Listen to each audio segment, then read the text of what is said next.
Yours കോളേജിന്റെ online ക്ലാസ്സിലേക്ക് ഏതൊക്കെ സ്വാഗതം. നമ്മളിന്ന് ഡിസ്കസ് ചെയ്യാൻ പോകുന്നത് 9ാം ക്ലാസ്സിന്റെ കെമിസ്ട്രിയുടെ ഫസ്റ്റ് ചാപ്റ്ററാണ് ആറ്റത്തിന്റെ ഘടന അല്ലെങ്കിൽ സ്ട്രക്ചർ ഓഫ് ആറ്റം. എന്താണ് ആറ്റം? നമ്മൾ പഠിച്ചിട്ടുണ്ട്, ഇന്നലെ 8ാം ക്ലാസ്സിൽ പഠിച്ചിട്ടുണ്ട് ആറ്റം എന്താണ് ആറ്റം എന്നാണ് നമ്മൾ പഠിച്ചിട്ടുള്ളത്. അതായത് ഒരു എലമെന്റ് അല്ലെങ്കിൽ ഒരു മൂലകത്തിന്റെ എല്ലാ സ്വഭാവവും കാണിക്കുന്ന അല്ലെങ്കിൽ എല്ലാ നേച്ചറും കാണിക്കുന്ന ഏറ്റവും ചെറിയ അല്ലെങ്കിൽ സ്മോളസ്റ്റ് പാർട്ടിക്കിളാണ് എന്ത് ആറ്റം എന്ന്. ആറ്റം നമ്മൾ ഓൾറെഡി ഡിസ്കസ് ചെയ്തതാണ്. ആറ്റം എന്ന് പറഞ്ഞാൽ ഏറ്റവും ചെറിയ സ്മോളസ്റ്റ് പാർട്ടികൾ, ഏറ്റവും ചെറിയ കാണിക്കുക അല്ലെങ്കിൽ സ്മോളസ്റ്റ് പാർട്ടിക്കിളാണ് ആറ്റം എന്ന്. അങ്ങനെയാണെങ്കിൽ നമ്മുടെ ലോകത്തിൽ, നമ്മുടെ ഈ വേൾഡിൽ, നമ്മുടെ എടുക്കുകയാണെങ്കിൽ എല്ലാ കാര്യങ്ങളും എന്തുകൊണ്ട് നിർമ്മിതമാണ്? ആറ്റങ്ങളാൽ നിർമ്മിതമാണ്. അല്ലെങ്കിൽ എല്ലാ കാര്യങ്ങളും അല്ലെങ്കിൽ എന്ത് ഒരു സാധനം നമ്മൾ കൺസിഡർ ചെയ്തത് അതിലെല്ലാം എന്തുണ്ടായിരിക്കും? ആറ്റത്തിന്റെ ഒരു കണ്ടന്റുണ്ടായിരിക്കും. അതായത് നമ്മുടെ ഫോർ എക്സാമ്പിൾ അറ്റ്മോസ്ഫിയറിൽ പൊടി നടക്കുന്ന എന്തല്ലേ വാതകങ്ങളുണ്ട് അല്ലെങ്കിൽ ഗ്യാസസ് ഉണ്ട്. ഇവയെല്ലാം എന്താണ്? ഓരോ പൊടിപടലങ്ങളായിട്ട് ഇവയിലെല്ലാം എന്തുണ്ട്?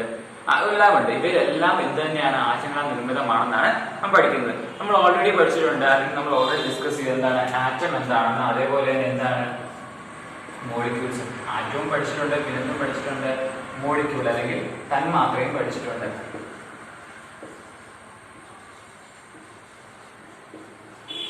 ശരിയല്ലേ? ആറ്റവും എന്താണെന്ന് പഠിച്ചിട്ടുണ്ട്, മോളിക്യൂൾ എന്താണെന്ന് പഠിച്ചിട്ടുണ്ട്. ആറ്റം എന്ന് പറഞ്ഞാൽ എന്താണ്? സ്മോളസ്റ്റ് പാർട്ടിക്കിൾ ആണ് ആറ്റം. അങ്ങനെയാണ് തന്മാത്ര എന്ന് വെച്ചാൽ എന്തായിരിക്കും തന്മാത്ര എന്ന് വെച്ച് കഴിഞ്ഞാൽ അതായത് ഒന്നിൽ കൂടുതൽ ആറ്റങ്ങൾ കൂടി ചെയ്യുമ്പോഴാണ് നമുക്ക് എന്ത്, അല്ലെങ്കിൽ നമ്മളിപ്പോ ഒരു കാര്യം പറഞ്ഞാൽ ഫോർ എക്സാമ്പിൾ ഒരു കൽക്കണ്ടം എടുക്കുകയാണ്. കൽക്കണ്ടം പൊടിച്ച് ഏറ്റവും ചെറിയ പൊടിയാവുന്നില്ലേ? എപ്പോഴും എന്തുകൊണ്ട്? അതിന്റെ എല്ലാ സ്വഭാവ ഗുണങ്ങളും അതിന് ആ പൊടിക്കില്ലേ? അതിനെയാണ് നമ്മൾ ആറ്റം എന്ന് നമ്മൾ ചെറിയ ക്ലാസ്സിൽ പഠിച്ചിട്ടുണ്ട്. അങ്ങനെയാണെങ്കിൽ അതേപോലെ തന്നെ എല്ലാ ഗുണങ്ങളും ആർക്കും കാണിക്കുന്നുണ്ടായിരിക്കും, അതിന്റെ തന്മാത്രയും കാണിക്കും. നമ്മൾ ഓൾറെഡി പഠിച്ചു കഴിഞ്ഞു. തന്മാത്രകൾക്കും എന്തായിരിക്കും? ഒരേപോലെ ഗുണങ്ങൾ ഉണ്ടായിരുന്നു. നമ്മൾ ഇതിന് ചെറിയ ക്ലാസ്സിൽ പഠിച്ചു ആറ്റങ്ങൾ എന്തുകൊണ്ട് പല തരത്തിലുണ്ടെന്ന്. എങ്ങനെയൊക്കെയാണ്? Mono atomic, poly atomic, di atomic ഒക്കെ പഠിച്ചിട്ടില്ലേ? ഏകാത്മകം, ഭിന്നാത്മകം എന്നൊക്കെ പഠിച്ച് നമ്മൾ ചെറിയ ക്ലാസ്സിൽ പഠിച്ചിട്ടുണ്ട്. അങ്ങനെയാണെങ്കിൽ നമ്മൾ ആറ്റങ്ങളുടെ പ്രത്യേകതകളെല്ലാം പറഞ്ഞു. അതേപോലെ എന്തുകൊണ്ട്? തന്മാത്രകൾക്കും അല്ലെങ്കിൽ മോളിക്യൂൾസിനും പ്രത്യേകതകളുണ്ട്. ശരിയല്ലേ? നമുക്കറിയാം തന്മാത്രകൾ നമ്മൾ എന്ത് ചെയ്യാം? വീണ്ടും ചെറുതാക്കുമ്പോൾ, അല്ലെങ്കിൽ ഫോർ എക്സാമ്പിൾ നമ്മുടെ തന്മാത്രകൾ വീണ്ടും ചെറുതാക്കുമ്പോഴാണ് നമുക്ക് എന്ത് കിട്ടുന്നത്? ആറ്റങ്ങൾ കിട്ടുന്നത്. ശരിയല്ലേ? അങ്ങനെയാണെങ്കിൽ 1807 എന്ത് ചെയ്തു? ആറ്റങ്ങളെ കുറിച്ച് ആറ്റങ്ങളുടെ പഠനത്തെ കുറിച്ച് പഠിക്കാനായിട്ട് ഒരു സയന്റിസ്റ്റ് കടന്നതിന്റെ പേരാണ് ജോൺ ഡാൾട്ടൺ. എന്താണ്? ജോൺ ഡാൾട്ടൺ എന്ന് പറഞ്ഞ സയന്റിസ്റ്റ് എന്ത് ചെയ്തു? ആറ്റങ്ങളെ കുറിച്ചൊരു പഠനം മുന്നോട്ട് വെച്ചു. അതിന് നമ്മൾ പറഞ്ഞ പേരാണെന്ത്? അല്ല, അദ്ദേഹം ഒരു പഠനങ്ങൾ മുന്നോട്ട് വെച്ച സമയത്ത് അദ്ദേഹത്തിന്റെ പഠനങ്ങള്, അതായത് ഇപ്പൊ ഒരാളുടെ പണ്ട് കാലത്തുള്ള പഠനമാണ്, 1807 വന്നാണ്. അദ്ദേഹത്തിന്റെ ആ പഠനങ്ങൾ എന്ത് ചെയ്തു? അദ്ദേഹം കണ്ടെത്തിയ പഠനങ്ങളിൽ പൂർവ്വകാലങ്ങളിൽ വർഷങ്ങളോളം എന്ത് ചെയ്തു? അതിനെ എല്ലാവരും അംഗീകരിച്ചു. അതിന് മുന്നോട്ട് പൊക്കോണ്ടേയിരിക്കുകയാണ്. അദ്ദേഹം എങ്ങനെയാണോ ഈ പരിശീലനം എത്തിയത്? ശാസ്ത്രീയമായ തെളിവുകളൊന്നും എന്തുണ്ടായിരുന്നില്ല. അദ്ദേഹം കണ്ടെത്തിയതെല്ലാം ഒരു സയന്റിഫിക് പ്രൂവ്മെന്റ് ഒന്നും ആയിരുന്നില്ല. പക്ഷെ എന്തുകൊണ്ടാണ്? അദ്ദേഹം കുറെ കാര്യങ്ങൾ കണ്ടെത്തി. അതെല്ലാം എന്ത് ചെയ്യുന്നു? അദ്ദേഹം പറയുന്നത് ഒരു പദാർത്ഥത്തെ അല്ലെങ്കിൽ ഒരു മാറ്റർ എടുക്കുകയാണെങ്കിൽ എല്ലാ മാറ്റങ്ങളുടെ സവിശേഷതകളും ഓരോരോ പോയിന്റുകളും ഡിസ്കസ് ചെയ്തിട്ടുണ്ടായിരുന്നു. പക്ഷെ അതൊന്നും ഒരു എക്സ്പീരിയൻലി പ്രൂവ്ഡ് അല്ല. പക്ഷെ എന്താണ്? അത് സയന്റിഫിക്കലി പ്രൂവ്ഡ് അല്ല. പക്ഷെ എന്താണ്? ഇങ്ങനെയുള്ള കാര്യങ്ങളുണ്ട് എന്ന് അദ്ദേഹം ഒരു കണ്ടെത്തൽ നടത്തി. അതെന്തൊക്കെയാണെന്നാണ് നമ്മൾ പഠിക്കാൻ പോകുന്നത്. അങ്ങനെ നമ്മൾ പഠിക്കാൻ പോകുന്നത് എന്താണ്? Dalton's atomic theory. എന്താണ്? Dalton's atomic theory.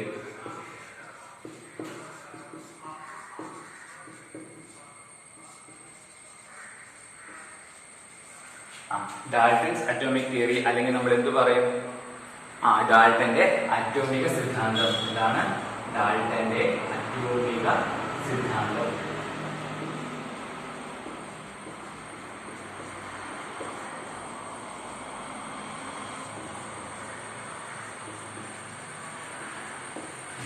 ഡാൾട്ടന്റെ അറ്റോമിക സിദ്ധാന്തം കേട്ടോ. ഞാൻ പറഞ്ഞു ഡാൾട്ടൺ 1807 ഈ ആറ്റത്തെ കുറിച്ചുള്ള ഒരു ചെറിയ പഠനം അല്ലെങ്കിൽ ഒരു എക്സ്പെരിമെന്റ് പോലെ നടത്തി. പക്ഷെ അതൊരിക്കലും നമ്മൾ സയന്റിഫിക്കലി പ്രൂവ്ഡ് അല്ല. അദ്ദേഹം കണ്ടെത്തിയ ചില നിഗമനങ്ങളിലൂടെയാണ് അല്ലെങ്കിൽ ഇൻഫറൻസിലൂടെയാണ് അദ്ദേഹം എന്ത് ചെയ്തത്? ഇങ്ങനെയുള്ള ആശയങ്ങൾ മുന്നോട്ട്, ചില പോയിന്റുകൾ മുന്നോട്ട് വെച്ചത്. ഒന്നാമത്തെ പോയിന്റ് ആണ് എന്താണ്?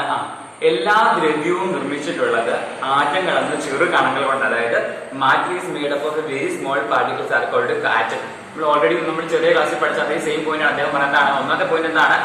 മാറ്റർ എന്ന് പറഞ്ഞത് എന്താണ്? അല്ലെങ്കിൽ ദ്രവ്യം നിർമ്മിച്ചിട്ടുള്ളത് എങ്ങനെയാണ്? ആറ്റങ്ങൾ എന്ന് പറയുന്ന ചെറു കണികകൾ കൊണ്ടാണ്. അതായത് matter is made up of a very small particles. രണ്ടാമത്തെ പോയിന്റ് ആണ് എന്താണ്? Atoms cannot be divided during chemical reactions. എന്താണ്? രാസപ്രവർത്തനങ്ങളിൽ അല്ലെങ്കിൽ റിയാക്ഷൻ നടക്കുന്ന സമയത്ത് എന്ത് ചെയ്യാൻ പറ്റില്ല? ആറ്റത്തെ എന്ത് ചെയ്യാൻ പാടില്ല? ആറ്റത്തിന് എന്ത് ചെയ്യാൻ പാടില്ലെന്നാ പറഞ്ഞത്? ആറ്റത്തെ വിഭജിക്കാൻ അല്ലെങ്കിൽ രണ്ടായിട്ട് മുറിച്ചു മാറ്റാൻ സാധിക്കില്ല. എന്താണ് അത്? രാസപ്രവർത്തന വേളയിൽ ആറ്റത്തെ വിഭജിക്കാൻ കഴിയില്ല. മൂന്നാമത്തെ point, atoms can neither B created or nor B destroyed. എന്താണ്? ആറ്റത്തെ നിർമ്മിക്കാനോ നശിപ്പിക്കാനോ പാടില്ല. എന്താണ്? അല്ലെങ്കിൽ സാധ്യമല്ല. എന്താണ്? ആറ്റത്തെ നിർമ്മിക്കാനോ അല്ലെങ്കിൽ നശിപ്പിക്കാനോ സാധ്യമല്ല. എന്താണ്? Atoms can neither B created or nor B destroyed. നാലാമത്തെ പോയിന്റ് കേട്ടോ, atoms of the same elements will be the identical properties in size and mass. അതായത് ഒരു മൂലകത്തിന്റെ എല്ലാ ആറ്റങ്ങളും ഗുണത്തിലും വലിപ്പത്തിലും മാസിലും എങ്ങനെയായിരിക്കും? സമാനമായിരിക്കും. ഫോർ എക്സാമ്പിൾ ഒരു മൂലകം എടുക്കുകയാണെങ്കിൽ ആ മൂലകത്തിന്റെ എല്ലാ ആറ്റങ്ങളും ഇപ്പൊ നമ്മൾ സോഡിയം ക്ലോറൈഡ് ഒരു കോമ്പൗണ്ട് എടുക്കുകയാണെങ്കിൽ, സോഡിയം ഒരു കോമ്പൗണ്ട് എടുക്കുകയാണെങ്കിൽ എന്ത് ചെയ്യുന്നു? ആ കോമ്പൗണ്ട് എല്ലാ ആറ്റങ്ങളായിക്കോട്ടെ, അവയുടെ ഗുണത്തിലായിക്കോട്ടെ, അവയുടെ വലിപ്പത്തിൽ, അവയുടെ സൈസ് ആയിക്കോട്ടെ, അവയുടെ പ്രോപ്പർട്ടീസ്, അവരുടെ സൈസ് ആയിക്കോട്ടെ, മാസ് ആയിക്കോട്ടെ, എല്ലാം എങ്ങനെയായിരിക്കും? ഈക്വൽ ആയിരിക്കും, അല്ലെങ്കിൽ എല്ലാം എങ്ങനെയായിരിക്കും? തുല്യമായിരിക്കും. നാലാമത്തെ പോയിന്റ് ആണ്, atoms of different elements will have different properties and mass. അതായത് വിവിധ മൂലകങ്ങളുടെ ആറ്റങ്ങളുടെ വ്യത്യസ്ത മാസും വ്യത്യസ്ത ഗുണങ്ങളും കാണിക്കുന്നവയായിരിക്കും. ശരിയല്ലേ? അതായത് ആറ്റങ്ങൾ വ്യത്യസ്തമാണെങ്കിൽ അവയുടെ പ്രോപ്പർട്ടീസും എങ്ങനെയായിരിക്കും? വ്യത്യാസമായിരിക്കും. അവയുടെ മാസ് ഡിഫറെന്റ് ആയിരിക്കും, അവയുടെ സൈസും ഡിഫറെന്റ് ആയിരിക്കും. The next one, atoms is the smallest particle that can take part in a chemical reaction. രാസപ്രവർത്തനങ്ങളിൽ ഏർപ്പെടാതെ രാസപ്രവർത്തനത്തിൽ പങ്കെടുക്കാൻ കഴിയുന്ന ഏറ്റവും ചെറിയ കണിക ആരാണ്? ആറ്റമാണ്. അദ്ദേഹത്തിന്റെ ലാസ്റ്റ് പോയിന്റ് ഇതാണ്, atoms of 2 or more elements combine a small ratio to form compounds. അതായത് രണ്ടോ അതിലധികമോ മൂലകങ്ങളുടെ ആറ്റങ്ങൾ ലളിതമായ അനുപാതത്തിൽ ഒരു ചെറിയ പർട്ടിക്കുലർ റേഷ്യോ നമ്മൾ കമ്പയർ ചെയ്താൽ നമുക്ക് എന്തുണ്ടാവുന്നു? കോമ്പൗണ്ട്സ് അല്ലെങ്കിൽ സംയുക്തങ്ങൾ ഉണ്ടാവുന്നു. അദ്ദേഹത്തിന്റെ 7 പോയിന്റുകളാണ് ആര് മുന്നോട്ട് വെച്ചത്? ഡാൽട്ടൺ അറ്റോമിക് തിയറിയിൽ. ഡാൽട്ടൺ അറ്റോമിക് തിയറിയിൽ 7 പോയിന്റിലെ ഫസ്റ്റ് പോയിന്റ് ആണ് എന്ത്? Matter is made up of very small particles called atom. അതായത് എല്ലാ ദ്രവ്യങ്ങളും നിർമ്മിച്ചിട്ടുള്ളത് ആറ്റം എന്ന് പറയുന്ന ചെറു കണിക കൊണ്ടാണ്. രണ്ടാമത്തെ പോയിന്റ് എന്താണ്? Atoms cannot be divided during the chemical reaction. രാസപ്രവർത്തന വേളയിൽ ആറ്റത്തെ വിഭജിക്കാൻ കഴിയില്ല. മൂന്നാമത്തെ പോയിന്റ് എന്താണ്? Atoms can neither be created or nor be destroyed. എന്താണ്? ആറ്റത്തെ നിർമ്മിക്കാനോ നശിപ്പിക്കാനോ സാധ്യമല്ല. നാലാമത്തെ പോയിന്റ് എന്താണ്? Atoms of the same element will be identical in properties, size and mass. അതായത് ഒരു മൂലകത്തിന്റെ എല്ലാ ആറ്റങ്ങളും ഗുണത്തിലും വലുപ്പത്തിലും മാസത്തിലും എല്ലാം എങ്ങനെയായിരിക്കും? മാസിലും എല്ലാം എങ്ങനെയായിരിക്കും? തുല്യമായിരിക്കും, അല്ലെങ്കിൽ സമാനമായിരിക്കും. Next one, atoms of different elements will have different properties and mass. അതായത് വിവിധ മൂലകങ്ങളുടെ ആറ്റങ്ങൾ വ്യത്യസ്ത മാസും എങ്ങനെയായിരിക്കും? വ്യത്യസ്ത ഗുണങ്ങളുമായി കാണിക്കുന്നവയായിരിക്കും. നെക്സ്റ്റ് വൺ എങ്ങനെയാണ്? Atoms is the smallest particle that can take part in A chemical reaction. അതായത് രാസപ്രവർത്തന വേളയിലെ രാസപ്രവർത്തനങ്ങളിൽ പങ്കെടുക്കാൻ കഴിയുന്ന ഏറ്റവും ചെറിയ കണികയാണ് എന്ത്? ആറ്റം. നെക്സ്റ്റ് വൺ എന്താണ്? അല്ലെങ്കിൽ ലാസ്റ്റ് വൺ എന്താണ്? Atoms of 2 or more elements combine a small ratio to form compounds. അതായത് രണ്ടോ അതിലധികമോ മൂലകങ്ങളുടെ ആറ്റങ്ങൾ ലളിതമായ അനുപാതത്തിൽ സംയോജിച്ചാൽ നമുക്ക് എന്ത് ലഭിക്കുന്നു? സംയോജിച്ചാൽ സംയുക്തങ്ങൾ ഉണ്ടാവുന്നു. അപ്പൊ ശരിയല്ലേ? ആറ്റങ്ങൾ എന്ന് പറഞ്ഞാൽ എന്താണ്? എല്ലാ പദാർത്ഥങ്ങളും എന്തുകൊണ്ട് നിർമ്മിച്ചവയാണ്? ആറ്റങ്ങൾ കൊണ്ട് നിർമ്മിച്ചവയാണ്. ശരിയല്ലേ? അങ്ങനെയാണെങ്കിൽ അറ്റോമിക സിദ്ധാന്തം അല്ല ഡാൽട്ടൺ അറ്റോമിക് തിയറി അനുസരിച്ച് ഒരു മൂലകത്തിന്റെ ആറ്റത്തിന് എന്തെല്ലാം പ്രത്യേകതകളായിരിക്കും ഉണ്ടായിരിക്കുന്നത്? അതായത് ഡാൽട്ടന്റെ അറ്റോമിക് തിയറി അനുസരിച്ച് ഒരു മൂലകത്തിലെ ഒരു എലമെന്റ് എന്തെല്ലാം പ്രത്യേകതകളായിരിക്കും ഉണ്ടായിരിക്കുന്നത്? എന്തെല്ലാം പ്രത്യേകതകളായിരിക്കും ഉണ്ടാകുന്നത്? എന്താണ്? എന്തൊക്കെ പ്രത്യേകതകളായിരിക്കും ഉണ്ടായിരിക്കുന്നത്? ഒരു മൂലകത്തിന്റെ എല്ലാ സ്വഭാവം കാണിക്കുന്ന ഏറ്റവും ചെറിയ കണികയാണ് ആറ്റം എന്ന് പറയുന്നത്. മാത്രമല്ല എന്താണ്? രാസപ്രവർത്തന വേളയിൽ നമുക്ക് എന്ത് ചെയ്യാൻ പറ്റില്ല? വിഭജിക്കാൻ പറ്റില്ല. എന്താണ്? എന്താ ചെയ്യാൻ പറ്റത്തില്ല? Atoms cannot be divided during the chemical reaction. Chemical reaction നമുക്ക് എന്ത് ചെയ്യാൻ പറ്റത്തില്ല? ആറ്റത്തെ വിഭജിക്കാൻ കഴിയത്തില്ല. ശരിയല്ലേ? അങ്ങനെയാണെങ്കിൽ വ്യത്യസ്ത മൂലകങ്ങളുടെ ആറ്റങ്ങൾ തമ്മിൽ എന്തൊക്കെ പ്രത്യേകതകളായിരിക്കും ഉണ്ടായിരിക്കുന്നത്? വ്യത്യസ്ത മൂലകങ്ങൾ എന്ന് പറയുമ്പോൾ വ്യത്യസ്ത എലമെന്റ്സിനെ എടുക്കുകയാണെങ്കിൽ എന്തായിരിക്കും? അവയുടെ ആറ്റങ്ങളും വ്യത്യസ്തമായിരിക്കും, അവയുടെ മാസും ഗുണങ്ങളും അല്ലെ അവയുടെ പ്രോപ്പർട്ടീസും അല്ലെ സൈസിലും ആറ്റത്തിലും മാസിലും എല്ലാം എന്തുകൊണ്ടായിരിക്കും? വ്യത്യസ്തം ഉണ്ടായിരിക്കും. ഒരേ മോളിക്യൂൾസ് എടുക്കുകയാണെങ്കിൽ അവരെല്ലാം ഒരേപോലെ ആയിരിക്കും. വ്യത്യസ്തം എടുക്കുകയാണെങ്കിൽ അവരെല്ലാം എങ്ങനെയായിരിക്കും? വ്യത്യസ്തം തന്നെയായിരിക്കും. ശരിയല്ലേ? നമ്മൾ ഡാൽട്ടൺ അറ്റോമിക് തിയറി എന്താണെന്ന് മനസ്സിലാക്കാൻ നമ്മൾ എന്തൊക്കെയാ പറഞ്ഞത്? അദ്ദേഹത്തിന് എത്ര പോയിന്റുകൾ ഉണ്ടായിരുന്നു? 7 പോയിന്റുകളാണ് ഉണ്ടായിരുന്നത്. അദ്ദേഹം എന്താണ് പറഞ്ഞത്? ഒന്നാമത്തെ പോയിന്റ്, എല്ലാ ദ്രവ്യങ്ങളും അല്ലെങ്കിൽ എല്ലാ ദ്രവ്യങ്ങളും നിർമ്മിച്ചിട്ടുള്ളത് എന്താണ്? ആറ്റം എന്ന് പറയുന്ന ചെറു കണികൾ കൊണ്ടാണ്. രാസപ്രവർത്തന വേളയിൽ ആറ്റത്തെ വിഭജിക്കാൻ കഴിയില്ല, ആറ്റത്തെ നിർമ്മിക്കാനോ നശിപ്പിക്കാനോ സാധ്യമല്ല. ഒരു മൂലകത്തിന്റെ എല്ലാ ആറ്റങ്ങളും ഗുണത്തിലും വലുപ്പത്തിലും മാസിലും സമാനമായിരിക്കും. വിവിധ മൂലകങ്ങളുടെ ആറ്റങ്ങൾ വ്യത്യസ്ത മാസം വ്യത്യസ്ത ഗുണങ്ങളും സ്വഭാവവും കാണിക്കുന്നവയായിരിക്കും. ഒരു മൂലകത്തിന്റെ എല്ലാ ആറ്റങ്ങളും എങ്ങനെയായിരിക്കും? ഗുണത്തിലും വലിപ്പത്തിലും മാസിലും സമാനമായിരിക്കും. രാസപ്രവർത്തനത്തിൽ പങ്കെടുക്കാൻ ഏർപ്പെടാൻ കഴിയുന്ന ഏറ്റവും ചെറിയ കണികയാണ് ആറ്റം. രണ്ടോ അതിലധികമോ മൂലകങ്ങളുടെ ആറ്റങ്ങൾ ലളിതമായ അനുപാതത്തിൽ സംയോജിച്ച് നമുക്ക് സംയുക്തങ്ങൾ ഉണ്ടാക്കാൻ സാധിക്കും. ഇത്രയും 7 പോയിന്റുകളാണ് ആരും മുന്നോട്ട് വെച്ചത്. ഡാൾട്ടന്റെ അറ്റോമിക് സിദ്ധാന്തം പറയുന്നത് എന്തൊക്കെയായിരുന്നു? Matter is made up of very small particles called atoms. Atoms cannot be divided during the chemical reaction. Atoms can neither be created nor be destroyed. Atoms of the same element will be identical in properties, size and mass. Atoms of different elements will have different properties and masses. Atom is the smallest particle that can take part in a chemical reaction. Then final one എന്തായിരുന്നു? Atoms of 2 or more elements combine a small ratio to form compounds. ഇത്രയുമാണ് നമ്മൾ എന്തിനെ പറ്റി പറഞ്ഞത്? Dalton's atomic theory അല്ലെ ഡാൾട്ടന്റെ atomic സിദ്ധാന്തത്തെ പറ്റി പറഞ്ഞത്. ശരിയല്ലേ? അങ്ങനെയാണെങ്കിൽ ആറ്റത്തെക്കാളും ചെറിയ കണങ്ങൾ ഉണ്ടായിരിക്കുമോ? ആറ്റത്തെക്കാൾ ചെറിയ കണങ്ങൾ ഉണ്ടായിരിക്കുമോ? നിങ്ങൾ ആലോചിച്ച് നോക്കി. ആറ്റത്തെക്കാളും ചെറിയ കണങ്ങൾ ഉണ്ടായിരിക്കുമോ? നമ്മൾ പറഞ്ഞു ഇപ്പം ഒരു മാറ്റർ അല്ലെങ്കിൽ ആറ്റത്തെ വിഭജിക്കാനൊക്കെ സാധിക്കുന്നു. അങ്ങനെ നമുക്ക് ഒരു എക്സ്പെരിമെന്റ് ചെയ്യാം. അതായത് ഒരു പ്ലാസ്റ്റിക് ചീപ്പോ അല്ലെങ്കിൽ ഒരു ബലൂൺ ഒരു ബലൂണോ നമ്മൾ എന്ത് ചെയ്യും? ആ ഒരു പ്ലാസ്റ്റിക് ചീർപ്പ് ഒരു ബലൂൺ വെച്ചിട്ട് എന്ത് ചെയ്തു? നമ്മുടെ എണ്ണമയമില്ലാത്ത മുടിയുണ്ടല്ലോ, മുടിയിലേക്ക് നമ്മൾ എന്ത് ചെയ്യുക? നന്നായിട്ട് അതിനിങ്ങനെ റബ് ചെയ്യുക. നന്നായിട്ട് റബ് ചെയ്തതിന് ശേഷം എന്ത് ചെയ്യുക? ഉരച്ച ശേഷം എന്ത് ചെയ്യുക? കുറച്ച് പേപ്പർ കഷ്ണങ്ങൾ എടുത്തിട്ട് നമ്മൾ ആ ഭാഗത്തേക്ക്, അതായത് നമ്മൾ കുറച്ച് പേപ്പർ കീറി നിലത്തിട്ടിരിക്കുകയാണ്. നമ്മുടെ തലയിലേക്ക് ഒരു ചീപ്പോ അല്ലെങ്കിൽ ബലൂണോ ഉപയോഗിച്ച് എന്ത് ചെയ്യുക? നന്നായിട്ട് എണ്ണമയമില്ലാത്ത മുടിയിലാണെ നന്നായിട്ട് നമ്മൾ എന്ത് ചെയ്യുക? റബ് ചെയ്ത് ഉരച്ച് നന്നായിട്ട് ഉരച്ചിട്ട് നമ്മൾ എന്ത് ചെയ്യുക? പതിയെ പേപ്പർ കഷ്ണങ്ങളിലേക്ക് കാണിച്ച് എന്ത് ചെയ്യുന്നു? എന്ത് സംഭവിക്കും? പേപ്പർ കഷ്ണങ്ങളിലേക്ക് എന്ത് ചെയ്യും? ബലൂണിലേക്ക് എന്ത് ചെയ്യും? ഈ പേപ്പർ കഷ്ണങ്ങൾ ഒട്ടിപ്പിടിക്കും. എന്തുകൊണ്ടായിരിക്കും ഇവയോ അല്ലെങ്കിൽ എന്തുകൊണ്ടായിരിക്കും ഇവയിലേക്ക് ഒട്ടിപ്പിടിക്കുന്നത്? എന്തുകൊണ്ടായിരിക്കാം? അതായത് ചീപ്പും ബലൂണും തമ്മിൽ ഉരച്ചപ്പോൾ എന്ത് ചെയ്യുന്നു? അവയ്ക്ക് തമ്മിൽ എന്തോ ഉണ്ടായിരിക്കും? ഒരു ചെറിയ ആകർഷണം ഉണ്ടായി, ഒരു ഫോഴ്സ് ഓഫ് അട്രാക്ഷൻ ഉണ്ടായി. നിങ്ങൾ ഓൾറെഡി ഫിസിക്സ് ക്ലാസ്സിലൊക്കെ പഠിച്ചിട്ടുണ്ട്. എന്താണ്? അവ തമ്മിൽ എന്തോ ഉണ്ട്? ഒരു ഫോഴ്സ് ഓഫ് അട്രാക്ഷൻ ഉണ്ടാകും. അങ്ങനെയാണെങ്കിൽ ഉരസൽ മൂലം എന്ത് ചെയ്യുന്നു? വസ്തുക്കൾക്ക് അല്ലെങ്കിൽ ഒബ്ജക്റ്റിന് എന്ത് ചെയ്യുന്നു? ഒരു വൈദ്യുത ആകർഷണം അല്ലെങ്കിൽ എന്ത് ചെയ്യുന്നു? ഒരു ചെറിയൊരു ഫോഴ്സ് ഓഫ് അട്രാക്ഷൻ ഉണ്ടാവുന്നു. ശരിയല്ലേ? അങ്ങനെയാണെങ്കിൽ നിങ്ങളുടെ നിത്യജീവിതത്തിൽ എന്തെങ്കിലും ഒരു സംഭവത്തെ പോലെ അല്ലെങ്കിൽ ഒരു സന്ദർഭങ്ങൾ ഉണ്ടെങ്കിൽ ഓരോ എക്സാമ്പിൾ ആയിട്ടൊന്ന് ആലോചിച്ച് നോക്കി. അതായത് ഞാനൊരു എക്സാമ്പിൾ പറഞ്ഞു. നമ്മൾ പോളിസ്റ്റർ ഒക്കെ ആയിട്ടുള്ള ഡ്രസ്സുകളാണ് ഇടുന്നതെങ്കിൽ എന്ത് ചെയ്യുന്നു? നമ്മൾ പോളിസ്റ്റർ പോലുള്ള ഷർട്ടുകളൊക്കെ ആണെങ്കിൽ നമ്മൾ അയൺ ചെയ്ത് നമ്മുടെ ദേഹത്തിട്ട് നമ്മുടെ ദേഹത്തേക്ക് ഒട്ടിപ്പിടിക്കുന്ന പോലെ തോന്നും. ശരിയല്ലേ? അതേപോലെ വേറെ ഇപ്പം നിങ്ങൾ എല്ലാവരും ടി വി കാണുന്നവരാണ്. ടി വി കണ്ട ശേഷം ടി വി ഓഫ് ചെയ്ത് ടി വി നമ്മൾ കുറെ നേരം നമ്മളൊരു സിനിമ 2-3 മണിക്കൂർ അല്ലെങ്കിൽ ക്രിക്കറ്റ് കളിയോ ഫുട്ബോൾ ലൈവ് മാച്ചോ അല്ലെങ്കിൽ സിനിമകളോ സീരിയലോ എന്തെങ്കിലും കണ്ട് കുറച്ച് നേരം ടി വി ഓഫ് ചെയ്യുന്ന സമയത്ത് നമ്മൾ എന്ത് ചെയ്യുന്നു? ടി വിയുടെ അടുത്തേക്ക് കൈ കൊണ്ടിരുമ്പോൾ നമ്മുടെ ശരീരത്തിൽ രോമത്തിലേക്ക് ഇങ്ങനെ ആകർഷിക്കുന്നില്ലേ? അതും എന്താണ്? ഒരു ഫോഴ്സ് ഓഫ് അട്രാക്ഷൻ ആണ്. ശരിയല്ലേ? അപ്പൊ എന്ത് ചെയ്യാൻ പറ്റുന്നുണ്ട്? അതായത് നമുക്കൊരു കാര്യം മനസ്സിലായി. എന്താണ്? നമ്മൾ ഓൾറെഡി പഠിച്ചിട്ടുണ്ട്. എത്ര സ്റ്റേറ്റ്സുകളുണ്ടെന്നാ പഠിച്ചത്? സോളിഡ് ഉണ്ട്, ലിക്വിഡ് ഉണ്ട്, ഗ്യാസസ് ഉണ്ട്, പിന്നെ നമ്മുടെ ഏതാണ്? പ്ലാസ്മ. 4 സ്റ്റേറ്റ്സിലുണ്ട്. അങ്ങനെയാണെങ്കിൽ അവയിലെ കണങ്ങൾക്ക് അല്ലെങ്കിൽ അവയുടെ പാർട്ടിക്കിൾസ് എന്തോ ഉണ്ട്? ഒരു ഫോഴ്സ് ഓഫ് അട്രാക്ഷൻ ഇല്ലേ? അല്ലെങ്കിൽ അവ തമ്മിലൊരു ആകർഷണ ബലം ഇല്ലേ? അങ്ങനെയാണെങ്കിൽ നമ്മൾ അവരുടെ ഫോഴ്സ് ഓഫ് അട്രാക്ഷൻ ആകർഷണ ബലങ്ങളെ പറ്റിയാണ് നമ്മൾ ഇനി ഡിസ്കസ് ചെയ്യാൻ പോകുന്നത്. ജെ തോംസൺ കേട്ടോ. ഈ ജെ തോംസൺ എന്ന് പറഞ്ഞ സയന്റിസ്റ്റ് എന്ത് ചെയ്തു? അദ്ദേഹവും ഒരു എക്സ്പെരിമെന്റ് നടത്തി. അതായത് നമ്മൾ പറഞ്ഞു മാറ്റങ്ങൾക്കിടയിൽ അല്ലെങ്കിൽ നമ്മൾ ആ പറയുന്ന പദാർത്ഥങ്ങൾക്കിടയിൽ അവർ തമ്മിൽ എന്തുകൊണ്ട്? ചെറിയൊരു ഫോഴ്സ് ഓഫ് അട്രാക്ഷൻ, ചെറിയൊരു ആകർഷണ ബലം ഉണ്ട്. അപ്പൊ ജെ തോംസൺ എന്ന് പറയുന്ന ഒരു സയന്റിസ്റ്റ് എന്ത് ചെയ്തു? അദ്ദേഹം ഒരു എക്സ്പെരിമെന്റ് നടത്തി. അദ്ദേഹം എന്ത് ചെയ്തു? ഒരു ഡിസ്ചാർജ് ട്യൂബിലൂടെയാണ് അദ്ദേഹം എന്ത് ചെയ്തു? ഒരു എക്സ്പെരിമെന്റ് നടത്തി. എന്തിലൂടെയാണ്? ഒരു ഡിസ്ചാർജ് ട്യൂബിലൂടെ. അദ്ദേഹം ഒരു ഡിസ്ചാർജ് ട്യൂബിലൂടെ എന്ത് ചെയ്തു? ഒരു എക്സ്പെരിമെന്റ് നടത്താൻ തുടങ്ങി. അദ്ദേഹം ഡിസ്ചാർജ് ട്യൂബിലേക്ക് എന്ത് ചെയ്തു?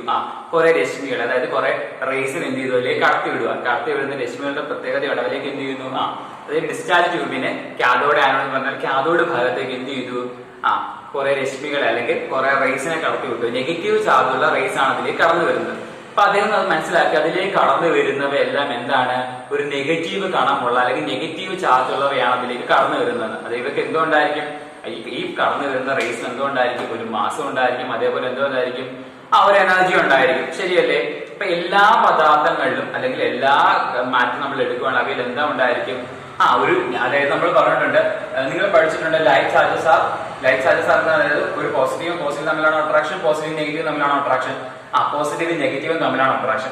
അതേപോലെ ഇദ്ദേഹം നടത്തിയ എക്സ്പെരിമെന്റ് അല്ലെങ്കിൽ ഈ പറയുന്ന ഡിസ്ചാർജ് എക്സ്പെരിമെന്റ് അദ്ദേഹം എന്ത് നടത്തി? അതിലൂടെ എന്ത് അദ്ദേഹം വൈദ്യുതി കടത്തിവിട്ട സമയത്ത് വൈദ്യുതി അല്ല, എന്ത് കടത്തി വിട്ടു? രശ്മികൾ അല്ലെങ്കിൽ ഞാൻ പറയുന്ന റേസ് കടന്നു വന്ന സമയത്തുണ്ടായ മാറ്റങ്ങളെ പറ്റിയാണ് പറയുന്നത്. എന്ത് ചെയ്തു? അതായത് നമ്മൾ ഈ പറയുന്ന ഡിസ്ചാർജ് ട്യൂബ് എക്സ്പീരിയൻസ് എന്ന് പറയുമ്പോൾ അതിലേക്ക് സാധാരണ നമ്മൾ എന്ത് ചെയ്യുക? വൈദ്യുതി കടത്തിയുള്ള അല്ലെങ്കിൽ ഇലക്ട്രിസിറ്റി കടത്തിയുള്ള അദ്ദേഹം എന്ത് ചെയ്തു? അദ്ദേഹത്തിന് ഒരു ഗ്ലാസ് ട്യൂബ് ഒരു ഗ്ലാസ് ട്യൂബ് പോലെ ഇതിലേക്ക് എന്ത് ചെയ്തു? കുറച്ച് ഡയറക്റ്റ് ആയിട്ട് എന്ത് ചെയ്തു? കുറെ റേസിനെ അല്ലെങ്കിൽ ഈ പറയുന്ന എന്ത് ചെയ്തു? നമ്മൾ റേസ് അല്ലെങ്കിൽ രശ്മികളെ ഇതിലേക്ക് കടത്തിവിട്ട സമയത്ത് അദ്ദേഹം അതിൽ നിന്ന് മനസ്സിലാക്കി എന്താണെന്ന് അറിയാമോ? ഈ കടന്നു വന്ന രശ്മികളിൽ മെജോറിറ്റിയും എന്താണ്? നെഗറ്റീവ് ചാർജ് ഉള്ളത് മാത്രമാണ് ആ കാഥോഡ് റേ അല്ലെങ്കിൽ ഈ പറയുന്ന ഡിസ്ചാർജ് ട്യൂബിലേക്ക് കടന്നു പോകുന്നത്. അങ്ങനെയാണെങ്കിൽ എന്തോ നമ്മൾ പഠിച്ചു. ഫോർ എക്സാമ്പിൾ ഇപ്പൊ ഒരു ആറ്റത്തെ പറ്റി നമ്മൾ പഠിച്ചിട്ടുണ്ട്. ആറ്റത്തിന് അതിൽ എന്തോ ഉണ്ട്, അദ്ദേഹം കണ്ടെത്തിയതാണ്. ആറ്റത്തിൽ എന്തോ ഉണ്ട്? നെഗറ്റീവ് ചാർജ് ഉള്ള കുറെ പാർട്ടിക്കിൾസ് ഉണ്ടെന്ന്. എന്തുകൊണ്ടെന്ന്? ആറ്റത്തിൽ എന്തുകൊണ്ട്? നെഗറ്റീവ് ചാർജ് ഉള്ള പാർട്ടിക്കിൾസ് ഉണ്ട്. അത് ആരാണ് കണ്ടെത്തിയത്? ജെ തോംസൺ ആണ്. എന്താണ്? നെഗറ്റീവ് ചാർജ് ഉള്ള പാർട്ടിക്കിൾസ് അല്ലെങ്കിൽ കണങ്ങൾ ഉണ്ട് എന്ന് കണ്ടെത്തിയത് ആരാണ് കണ്ടെത്തിയത്? ജെ തോംസന്റെ ഡിസ്ചാർജ് ട്യൂബ് എക്സ്പെരിമെന്റിലൂടെ അദ്ദേഹം പ്രൂവ് ചെയ്ത് എന്താണ്? ആറ്റത്തിൽ എന്തുകൊണ്ട്?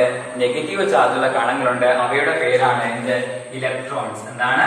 ഇലക്ട്രോൺസ്. അപ്പൊ ഇലക്ട്രോൺസ് കണ്ടുപിടിച്ചത് ആരാണ്? J Thomson. അത് ഏത് ചാർജാണ് ഇലക്ട്രോൺസിനുള്ളത്? Negative charge. ശരിയല്ലയോ? നെഗറ്റീവ് ചാർജുള്ള കണങ്ങളുണ്ടെന്ന് കണ്ടുപിടിച്ചത് ജെ തോംസൺ ആണ്. അത് ഏത് ചാർജാണ്? നെഗറ്റീവ് ചാർജാണ്. ഏത് ചാർജാണ്? നെഗറ്റീവ് ചാർജ് ആണെന്ന് കണ്ടെത്തിയത് ആരാണ്? ജെ തോംസൺ ആണ്. അപ്പൊ അത് ഏത് എക്സ്പെരിമെന്റിലൂടെയായിരുന്നു? ഡിസ്ചാർജ് ട്യൂബ് എക്സ്പെരിമെന്റിലൂടെ അദ്ദേഹം കണ്ടെത്തി എന്താണ്? ആറ്റത്തിലൂടെ എന്തുകൊണ്ട്? നെഗറ്റീവ് ചാർജുള്ള കണങ്ങളുണ്ട്. അവയുടെ പേരാണ് ഇലക്ട്രോൺസ് അല്ലെങ്കിൽ ഇലക്ട്രോണുകൾ. അവയ്ക്ക് ഏത് ചാർജ് ആയിരിക്കും? നെഗറ്റീവ് ചാർജ് ആയിരിക്കും. അപ്പം ഒരു ആറ്റത്തിന് നെഗറ്റീവ് ചാർജ് ഉണ്ടെങ്കിൽ മാത്രമല്ല, അപ്പൊ നമ്മൾ ഓൾറെഡി പഠിച്ചെന്താണ്? അവ തമ്മിൽ എന്തോ ഉണ്ട്? ഒരു ആകർഷണമാണ്, ഒരു ഫോഴ്സ് ഓഫ് അട്രാക്ഷൻ ഉണ്ട്. അങ്ങനെയാണെങ്കിൽ നെഗറ്റീവ് ചാർജുകൾ മാത്രമേ ഫോഴ്സ് ഓഫ് അട്രാക്ഷൻ ഉണ്ടാകത്തുള്ളൂ. നെഗറ്റീവ് മാത്രം കൊണ്ട് സാധിക്കുമ്പോൾ ഒരു പോസിറ്റീവ് കാണുമല്ലേ? കാണത്തില്ലേ? അങ്ങനെയാണെങ്കിൽ ഏണസ്റ്റ് റൂദർഫോർഡ് എന്ന് പറയുന്ന സയന്റിസ്റ്റ് എന്ത് ചെയ്തു? അദ്ദേഹം അതിൽ എന്തോ ഉണ്ട്? അദ്ദേഹവും ഒരു എക്സ്പെരിമെന്റിലൂടെ പ്രൂവ് ചെയ്തു എന്താണ്? ആറ്റത്തിൽ എന്തോ ഉണ്ട്? പോസിറ്റീവ് ചാർജുള്ള ഒരു കണമുണ്ട് അല്ലെങ്കിൽ ഒരു പാർട്ടിക്കിൾ. അദ്ദേഹം എങ്ങനെയാണ് ചെയ്തതെന്ന് അറിയാമോ? അദ്ദേഹം 1911 അല്ലെങ്കിൽ 1911 അദ്ദേഹം എന്ത് ചെയ്തത്? ഈ എക്സ്പെരിമെന്റ് കണ്ടെത്തിയത് അല്ലെങ്കിൽ ഈ എക്സ്പെരിമെന്റ് പ്രൂവ് ചെയ്തത്. ഇതിനെ നമ്മൾ വേറൊരു പേരിൽ അറിയപ്പെടും gold foil experiment, gold foil പരീക്ഷണം എന്നാണ് പറയുന്നത്. ഈ ഗോൾഡ് ഫോയിൽ പരീക്ഷണം എന്ന് വെച്ചാൽ എങ്ങനെയാണെന്ന് അറിയാമോ? അദ്ദേഹം എന്ത് ചെയ്തു? ഒരു സ്വർണ്ണത്തകിട് അല്ലെങ്കിൽ ഒരു കുറെ വളയങ്ങൾ പോലെ ഇരിക്കുന്ന അല്ലെങ്കിൽ നമ്മൾ പറഞ്ഞ ഇങ്ങനെ കുറെ സ്വർണ്ണത്തകിട് പോലെ ഇങ്ങനെ ഇരിക്കുന്ന കുറെ ഇതായിട്ടുള്ള സാധനം ഇതിലേക്ക് അദ്ദേഹം എന്ത് ചെയ്തു? മുമ്പേ പറഞ്ഞ പോലെ കുറെ റേസ് അല്ലെങ്കിൽ കുറെ ബീം ഓഫ് ലൈറ്റ് അല്ലെങ്കിൽ റേസിനെ കടത്തി വിടുക. എന്ത് സംഭവിക്കുമായിരിക്കാം? അദ്ദേഹം എന്ത് ചെയ്തു? ഈ സ്വർണ്ണത്തകിലൂടെ കുറെ ആൽഫ പാർട്ടിക്കിൾസിനെ എന്ത് ചെയ്തു? കടത്തി വിട്ടു. ഈ ആൽഫ പാർട്ടിക്കിൾസിനെ അദ്ദേഹം എക്സ്പെരിമെന്റിൽ കടത്തി വിടുകയാണ്. അപ്പൊ ഇങ്ങനെ കടത്തി വിടുന്ന സമയത്ത് അദ്ദേഹം മനസ്സിലാക്കി ഇങ്ങനെ പലതരത്തിലുള്ള ആൽഫ പാർട്ടിക്കിൾസ് ആണ് ഇതിലേക്ക് കടന്നു പോകുന്നത്. ഈ കടന്നു പോകുന്ന സമയത്ത് ഈ ആൽഫ പാർട്ടിക്കിൾസ് ചിലത് എന്ത് ചെയ്തു? അതിൽ തട്ടി റിഫ്ലക്ട് ചെയ്തു. എന്ത് ചെയ്തു? ചില ആൽഫ പാർട്ടിക്കിൾസ് എന്ത് ചെയ്തു? അതിൽ തട്ടി റിഫ്ലക്ട് ചെയ്തു. ചിലത് എന്ത് ചെയ്തു? നേരെ അത് ഒരു വ്യതിയാനവും ഇല്ലാതെ എന്ത് ചെയ്തു? കടന്നു പോയി. ചിലത് എന്ത് ചെയ്യുന്നു? അവിടെ തന്നെ തട്ടി അങ്ങോട്ടും ഇങ്ങോട്ടും ഒക്കെ വ്യതിചലിച്ച് പോകാൻ തുടങ്ങി. മനസ്സിലായോ? അതായത് അദ്ദേഹം എന്ത് ചെയ്തു? ഒരു ഗോൾഡ് ഫോയിൽ പരീക്ഷണം നടത്തുകയാണ്. ആരാണ് നടത്തിയത്? ഏണസ്റ്റ് റൂദർഫോർഡ് എന്ന് പറയുന്ന സയന്റിസ്റ്റ് ആണ്. അദ്ദേഹം എന്ത് ചെയ്തു? കുറച്ച് ആൽഫ റേസിനെ അല്ലെങ്കിൽ ആൽഫ കണങ്ങൾ എന്ത് ചെയ്തു? ഈ ഗോൾഡ് ഫോയിലുള്ള ഈ സ്വർണ്ണ തകിടിലൂടെ കടത്തി വിടുകയാണ്. കടത്തിവിടുന്ന സമയത്ത് ചില റേസ് മാത്രം എന്ത് ചെയ്ത് തട്ടി റിഫ്ലക്ട് ചെയ്തു ഇടതുവശം തിരിച്ച് അതേപോലെ വന്നു. ചിലത് എന്ത് ചെയ്തു? ഒരു ഡീവിയേഷൻ ഇല്ലാതെ മുന്നോട്ട് കടന്നുപോയി. ചിലത് മാത്രം എന്ത് ചെയ്തു? അതിൽ തട്ടി അങ്ങോട്ടും ഇങ്ങോട്ടും ഡീവിയേറ്റ് ചെയ്തു പോയി. അത് ആരുടെ എക്സ്പെരിമെന്റ് ആയിരുന്നു? ഏണസ്റ്റ് റൂദർഫോർഡിന്റെ. ഏണസ്റ്റ് റൂദർഫോർഡ് എന്ന് പറയുന്ന സയന്റിസ്റ്റിന്റെ എക്സ്പെരിമെന്റ് ആയിരുന്നു ഗോൾഡ് ഫോയിൽ എക്സ്പെരിമെന്റ്. അദ്ദേഹം എന്ത് ചെയ്തു? കുറെ സ്വർണ്ണ തകിടിലേക്ക് ചെയ്തു കുറെ റൈസിനെ അല്ലെങ്കിൽ കുറെ ആൽഫ റൈസിനെ കടത്തിവിട്ടു. ആൽഫ റൈസിനെ കടത്തിവിട്ടപ്പോൾ എന്ത് ചെയ്തു? അതിൽ ചിലത് മാത്രം റിഫ്ലക്ട് ചെയ്തു. ചിലത് മാത്രം എന്ത് ഒരു ഡീവിയേഷൻ മുന്നോട്ട് കടന്നുപോയി. ചിലത് മാത്രം എന്ത് സംഭവിച്ചു? അതിനുള്ളിൽ തട്ടി അങ്ങോട്ടും ഇങ്ങോട്ടും പ്രതിഫലിച്ച് പോകാൻ തുടങ്ങി. അപ്പൊ എന്തുകൊണ്ടായിരിക്കാം ഒരു ഡീവിയേഷനിൽ ഒരു പ്രശ്നമില്ലാതെ കുറെ നേരെ കടന്നുപോയെന്ന് അറിയാമോ? അപ്പൊ അദ്ദേഹം പ്രൂവ് ചെയ്തു. അതായത് നമുക്ക് ഒന്നുകൂടെ ഈ ഫിഗർ വരച്ച് ഞാൻ നമ്മൾ പറഞ്ഞാൽ നമ്മൾ ശ്രദ്ധിച്ച് നോക്കണേ.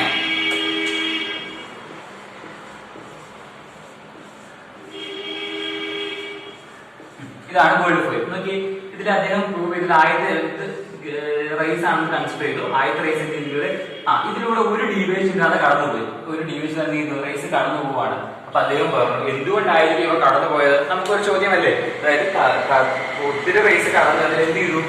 ചിലത് എന്ത് ചെയ്ത് തട്ടി ഇങ്ങോട്ട് തന്നെ തിരിച്ചു വരും. ശരിയല്ലേ? ഇങ്ങനെ പോകുന്ന റേസിന് തിരിച്ച് ഇങ്ങോട്ട് തന്നെ വരുന്നു.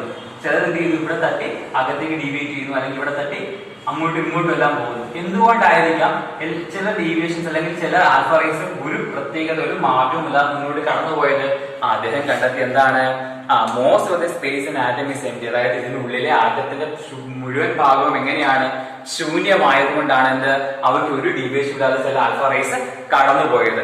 അങ്ങനെയാണെങ്കിൽ എന്തുകൊണ്ടായിരിക്കാം ചിലത് മാത്രം ചെറിയ വ്യത്യാസം ഉണ്ടാക്കിയത്?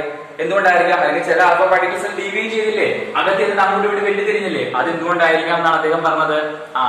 അതിലെന്തുകൊണ്ട് ഒരു പോസിറ്റീവ് ചാർജ് ഉള്ള ആൽഫ പാർട്ടിക്കിൾസ് അല്ലെങ്കിൽ ആൽഫ കണങ്ങൾ എവിടെയുണ്ട്? ഈ ആറ്റത്തിനുള്ളിലുണ്ട്. അതുകൊണ്ടാണ് അവ എന്ത് ചെയ്തത്, ചെറിയ ചെറിയ ഭാഗങ്ങളിലേക്ക് വെട്ടിത്തിരിഞ്ഞ് പോയത്, അല്ലെങ്കിൽ ചെറിയ ചെറിയ ഡീവിയേഷൻസ് ഉണ്ടാക്കിയത്. അങ്ങനെയാണെങ്കിൽ എന്തുകൊണ്ടായിരിക്കാം ചില ആൽഫ പാർട്ടിക്കിൾസ് ബൗൺസ് ബാക്ക് ചെയ്തത്, അതായത് തട്ടി തിരിച്ച് പ്രതികരിച്ചത്? എന്തുകൊണ്ടായിരിക്കാം? അദ്ദേഹം കണ്ടെത്തി. എന്തുകൊണ്ടാണെന്ന് അറിയാമോ? ആറ്റത്തിൽ എന്തുകൊണ്ട്, അതായത് ആറ്റത്തിനുള്ളിൽ മാസും പോസിറ്റീവ് ചാർജ് ഉള്ള ഒരു കേന്ദ്രവും ഉണ്ട്. അതായത് എന്തുകൊണ്ട് ആറ്റത്തിൽ എന്തുകൊണ്ട്, അതായത് ഒരു പോസിറ്റീവ് ചാർജ് ആൽഫ പാർട്ടിക്കിൾസ് ഉണ്ട്. അതുകൊണ്ട് അതെന്തുകൊണ്ട് അവിടെ എൻറ്റയർ മാസം ഒരു പോസിറ്റീവ് ചാർജും ഉള്ളത് കൊണ്ടാണ് അവ ഇത് ബൗൺസ് ബാക്ക് ചെയ്തു വന്നത്. അപ്പൊ എന്താണ് അവരുടെ എക്സ്പെരിമെന്റ് ആണ് എയ്ഡൻ റൂദർഫോർഡിന്റെ എക്സ്പെരിമെന്റ് നമ്മൾ പഠിച്ചത്. എന്താണ് അദ്ദേഹം പറഞ്ഞത്? അദ്ദേഹം എന്ത് ചെയ്തു, ഒരു ഗോൾഡ് ഫോയിൽ അല്ലെ ഒരു സ്വർണ്ണത്തല്ലേക്ക് എന്ത് ചെയ്തു, ഒരു ആൽഫ കണങ്ങളിൽ ആൽഫ പാർട്ടിക്കിൾസിനെ കടത്തി വിടുക. കടത്തി വിട്ടപ്പം അതിൽ ആൽഫ കണങ്ങൾ ഒരു മാറ്റവും ഇല്ലാതെ ഒരു പ്രത്യേകതയും ഇല്ലാതെ ഡയറക്റ്റ് അതിലൂടെ കടന്നുപോയി. അങ്ങനെ കടന്നുപോകാൻ കാരണം എന്താണ്? ആറ്റത്തിന്റെ ഉൾഭാഗം എങ്ങനെയാണ്, ശൂന്യമാണ്. എന്താണ്, ആറ്റത്തിന്റെ ഉൾഭാഗം ശൂന്യമാണ്, അല്ലെങ്കിൽ എംപ്റ്റി ആയതുകൊണ്ടാണ് അത് കടന്നുപോയത്. എന്നാൽ ചിലത് എന്ത് ചെയ്തു, ചില വ്യത്യാസങ്ങൾ അങ്ങോട്ടും ഇങ്ങോട്ടും വ്യത്യാസങ്ങൾ ഉണ്ടാക്കി. അതിന് അദ്ദേഹം എന്താണ് പറഞ്ഞത്? അവയിൽ എന്തുകൊണ്ട് പോസിറ്റീവ് ചാർജുള്ള ഒരു കണം അല്ലെങ്കിൽ പോസിറ്റീവ് ചാർജുള്ള എന്തോ ഉള്ളിലുണ്ട്. അതുകൊണ്ടാണ് എന്ത് അവ അങ്ങോട്ടും ഇങ്ങോട്ടും വ്യതിചലിച്ച് പോയത്. മൂന്നാമത്തെ കേസിൽ എന്തായിരുന്നു? ഈ കടന്നുപോയ രശ്മികൾ അല്ലെങ്കിൽ റേസ് എന്ത് ചെയ്തു, ബൗൺസ് ബാക്ക് ചെയ്ത് തിരിച്ച് പ്രതിഫലിച്ചു. അതിന് കാരണം എന്താണ്? അതിൽ പോസിറ്റീവ് ചാർജുള്ള കണങ്ങൾ മാത്രമല്ല, അവിടെ എന്തോ ഉണ്ട്, ഒരു കേന്ദ്രം അല്ലെങ്കിൽ സെന്ററും ഉണ്ട്, ഒരു മാസം ഉള്ളത് കൊണ്ടാണ് അവ എന്ത് ചെയ്ത് ബൗൺസ് ബാക്ക് ചെയ്ത് വന്നത്. അപ്പൊ ആരുടെ എക്സ്പെരിമെന്റ് ഫലമായിട്ടാണെങ്കിൽ അതിൽ ഇപ്പൊ നമ്മൾ ഇത്രയുമാണ് അദ്ദേഹത്തിന് കണ്ടുപിടിച്ചത്. അങ്ങനെയാണെങ്കിൽ ആദ്യത്തിന് എന്തുകൊണ്ടെന്ന് നമ്മൾ ഈ എക്സ്പെരിമെന്റ് ബൗൺസ് ബാക്ക് ചെയ്തപ്പോൾ ഒരു കേന്ദ്രമുണ്ട്. അതിനെ പറയുന്ന പേരാണ് എന്ത്, അല്ലെ ആറ്റത്തിന്റെ കേന്ദ്രത്തെ പറയുന്ന പേരാണ് എന്ത്, ന്യൂക്ലിയസ്. എന്താണ്? ന്യൂക്ലിയസ്. ആറ്റത്തിന്റെ കേന്ദ്രത്തെ പറഞ്ഞ പേരാണ് എന്താണ്, ന്യൂക്ലിയസ് എന്ന് പറയുന്നു. പോസിറ്റീവ് ചാർജുള്ള കണങ്ങളുണ്ടെന്ന് പറഞ്ഞു. ഈ പോസിറ്റീവ് ചാർജുള്ള കണങ്ങളെ പറഞ്ഞ പേരാണ് എന്ത്, പ്രോട്ടോൺസ്. എന്താണ്? പ്രോട്ടോൺസ്.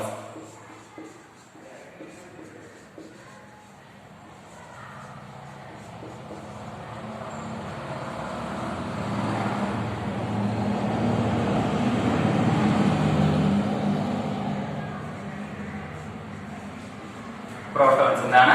പ്രോട്ടോൺ ഉണ്ട്, അല്ലെങ്കിൽ അതായത് പോസിറ്റീവ് ചാർജുള്ള കണങ്ങൾ ആറ്റത്തിന് നടുക്കുണ്ട്. അവരെ പറഞ്ഞ പേരാണ് പ്രോട്ടോൺസ്. ആറ്റത്തിന്റെ സെന്ററിനെ പറഞ്ഞ പേരാണ് ന്യൂക്ലിയസ്. അതാരാണ് കണ്ടുപിടിച്ചത്? റൂദർഫോർഡ് കണ്ടുപിടിച്ചിരുന്നത്. ആറ്റത്തിന് ഒരു കേന്ദ്രം ഉണ്ടായിരുന്നു, ന്യൂക്ലിയസ് എന്നറിയപ്പെടുന്നു. അവയ്ക്കുള്ളിൽ പോസിറ്റീവ് ചാർജുള്ള കണങ്ങളുണ്ടായാലും പാർട്ടിക്കിൾസ്, അവരുടെ പേരാണ് പ്രോട്ടോൺസ്. കാര്യം മനസ്സിലായോ? അപ്പൊ ജെ തോമസ് എന്താണ് കണ്ടുപിടിച്ചത്?